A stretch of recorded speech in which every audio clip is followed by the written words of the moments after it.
மத்தேயு அதிகாரம் 22.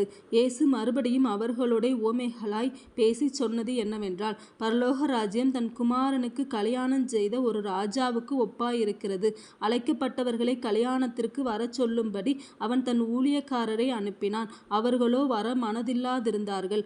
அப்பொழுது அவன் வேறு ஊழியக்காரரை அழைத்து, நீங்கள் போய், இதோ என் விருந்தை ஆயத்தம் பண்ணினேன், என் எருதுகளும் கொழுத்த ஜந்துக்களும் அடிக்கப்பட்டது, எல்லாம் ஆயத்தமாய் இருக்கிறது, கல்யாணத்திற்கு வாருங்கள் என்று அழைக்கப்பட்டவர்களுக்கு சொல்லுங்கள் என்று அனுப்பினான். அழைக்கப்பட்டவர்களோ அதை அசட்டை பண்ணி ஒருவன் தன் வயலுக்கும் ஒருவன் தன் வியாபாரத்துக்கும் போய்விட்டார்கள்.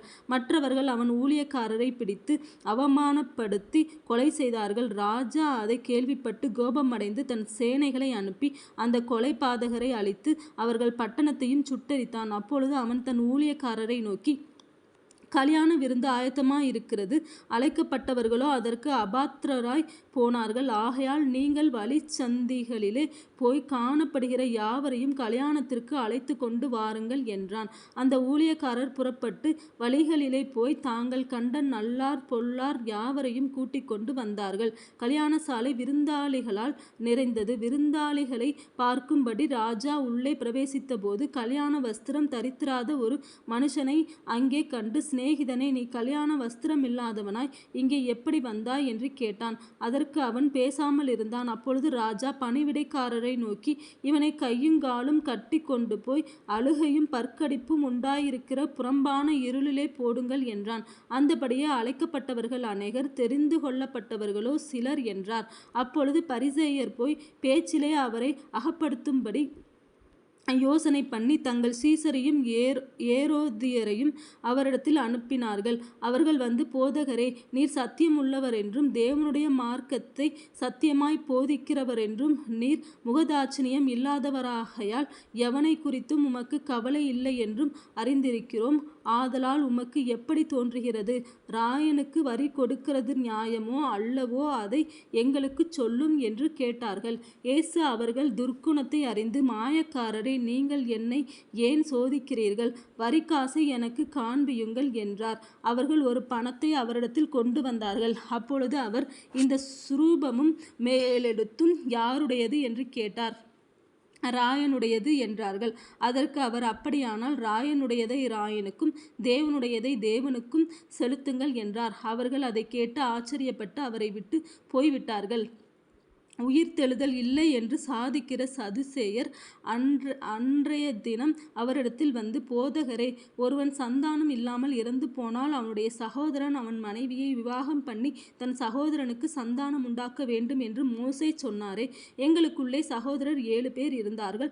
மூத்தவன் விவாகம் பண்ணி மரித்து சந்தானம் இல்லாததினால் தன் மனைவியை தன் சகோதரனுக்கு விட்டு போனான். அப்படியே 2ஆம் 3ஆம் சகோதரன் முதல் 7ஆம் சகோதரன் வரைக்கும் செய்தார்கள். எல்லாருக்கும் பின்பு அந்த ஸ்திரீயும் இறந்து போனாள். ஆகையால் உயிர்த்தெழுதலில் 7 பேரில் எவனுக்கு அவள் மனைவியாயிருப்பாள்? அவர்கள் எல்லாரும் அவளை விவாகம் பண்ணியிருந்தார்களே என்று கேட்டார்கள். இயேசு அவர்களுக்கு பிரதியுத்தரமாக, நீங்கள் வேத வாக்கியங்களையும் தேவனுடைய வல்லமையையும் அறியாமல் தப்பான எண்ணம் கொள்ளுகிறீர்கள். உயிர்த்தெழுதலில் கொள்வனையும் கொடுப்பனையும் இல்லை. அவர்கள் பரலோகத்திலே தேவதூதரை போல் இருப்பார்கள். மேலும் மரித்தோர் உயிர்த்தெழுதலை பற்றி, நான் ஆபிரகாமின் தேவனும் ஈசாக்கின் தேவனும் யாக்கோபின் தேவனுமாய் இருக்கிறேன் என்று தேவனால் உங்களுக்கு உரைக்கப்பட்டிருக்கிறதை நீங்கள் வாசிக்கவில்லையா? தேவன் மரித்தோருக்கு தேவனாயிராமல் ஜீவனுள்ளோருக்கு தேவனாய் இருக்கிறார் என்றார். ஜனங்கள் இதை கேட்டு அவருடைய போதகத்தை குறித்து ஆச்சரியப்பட்டார்கள். அவர் சதுசேயரை வாயடைத்தார் என்று பரிசேயர் கேள்விப்பட்டு அவரிடத்தில் கூடி வந்தார்கள். அவர்களின் நியாய சாஸ்திரி ஒருவன் அவரை சோதிக்கும்படி, போதகரே, நியாய பிரமாணத்திலே எந்த கற்பனை பிரதானமானது என்று கேட்டான். இயேசு அவனை நோக்கி, உன் தேவனாகிய கர்த்தரிடத்தில் உன் முழு இருதயத்தோடும் உன் முழு ஆத்மாவோடும் உன் முழு மனதோடும் அன்பு கூர்வாயாக. இது முதலாம் பிரதான கற்பனை. இதற்கு ஒப்பாயிருக்கிற 2ஆம் கற்பனை என்னவென்றால், உன்னிடத்தில் நீ அன்பு கூறுவது போல பிறனிடத்திலும் அன்பு கூர்வாயாக என்பதே. இவ்விரண்டு கற்பனைகளிலும் நியாயப்பிரமாணம் முழுமையும் தீர்க்க தரிசனங்களும் அடங்கியிருக்கிறது என்றார். பரிசேயர் கூடியிருக்கையில் இயேசு அவர்களை நோக்கி, கிறிஸ்துவை குறித்து நீங்கள் என்ன நினைக்கிறீர்கள்? அவர் யாருடைய குமாரன் குமாரன் என்று கேட்டார். அவர் தாவீதின் குமாரன் என்றார்கள். அதற்கு அவர், அப்படியானால் தாவீது பரிசுத்த ஆவியினாலே அவரை ஆண்டவர் என்று சொல்லியிருக்கிறது எப்படி? நான் உம்முடைய சத்துருக்களை உமக்கு பாதபடியாக்கி போடும் வரைக்கும் நீர் என்னுடைய வலது பார்சத்தில் உட்காரும் என்று கர்த்தர் என் ஆண்டவரோடே சொன்னார் என்று சொல்லியிருக்கிறானே. தாவீது அவரை ஆண்டவர் என்று சொல்லியிருக்க அவனுக்கு அவர் குமாரனாயிருப்பது எப்படி என்றார்.